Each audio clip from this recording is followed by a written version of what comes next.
بسم اللہ الرحمن الرحیم۔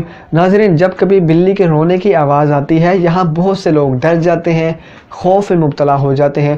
کچھ لوگ اس کو منحوس کہتے ہیں، کچھ بے برکتی کی وجہ کہتے ہیں، کچھ اس کو مصیبتوں کی اور آزمائشوں کی علامت قرار دیتے ہیں۔ کیا واقعی بلی کے رونے میں کچھ نحوست موجود ہے؟ اسلام اس بارے میں کیا کہتا ہے؟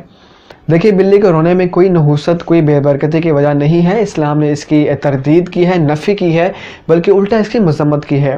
ہمارے معاشرے میں بہت ساری باتیں ایسی رائج ہو گئی ہیں کہ اگر ہم ان کی تحقیق میں جائیں تو ان کے پیچھے ہمیں کوئی دلیل، کوئی ثبوت، کوئی ریئلٹی نہیں ملے گی۔ وہ باتیں بس پھیلنا شروع ہوتی ہیں، پھر پھیلتی ہی چلی جاتی ہیں۔ جب وہ باتیں ہماری سماعتوں سے ٹکراتی ہیں تو بجائے یہ کہ ہم سامنے والے سے سوال کریں کہ بھائی تمہارے پاس اس کی کیا دلیل ہے، الٹا ہم خود ہی ڈرتے ہیں اور پھر خوف میں مبتلا ہو جاتے ہیں۔ یاد رہے ناظرین، اسلام نے کسی بھی چیز کے منحوس ہونے کا تصور نہیں دیا ہے، چاہے وہ کوئی جانور ہے، اس کی آواز ہے، وہ بلی کا راستہ کاٹنا ہے، یا چاہے سفر کا مہینہ ہو، کوئی چیز منحوس نہیں ہے۔ حضور مکرم علیہ السلام، بخاری شریف کی حدیث ہے، آپ فرماتے ہیں ان کان الشوم فی شیء ففی المرأۃ والدار والفرس۔ اگر نحوست کسی چیز میں ہوتی تو وہ عورت میں، گھر میں اور گھوڑے میں ہوتی۔ تو حضور علیہ السلام نے اس حدیث میں اشارہ فرما دیا کہ نحوست اگر ہوتی تو ان چیزوں میں ہوتی، لیکن نحوست تو در حقیقت سرے سے موجود نہیں ہے۔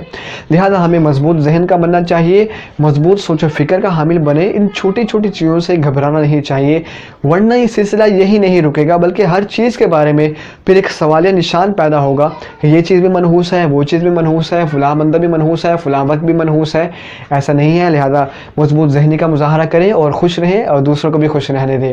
امید ہے آپ سمجھ چکے ہوں گے۔ ضرور اس ویڈیو کو دوستوں کے ساتھ شیئر کر دیں اور مجھے لائک کمنٹ کر کے ضرور اپنے تاثرات دیا کریں، اور اسپیشلی یوٹیوب پہ میرا چینل ضرور سبسکرائب کریں تاکہ ریگولر ویڈیوز ملتی رہیں۔ ملاقات کرتے ہیں اگلی کلپ میں۔ وما توفیقی الا باللہ۔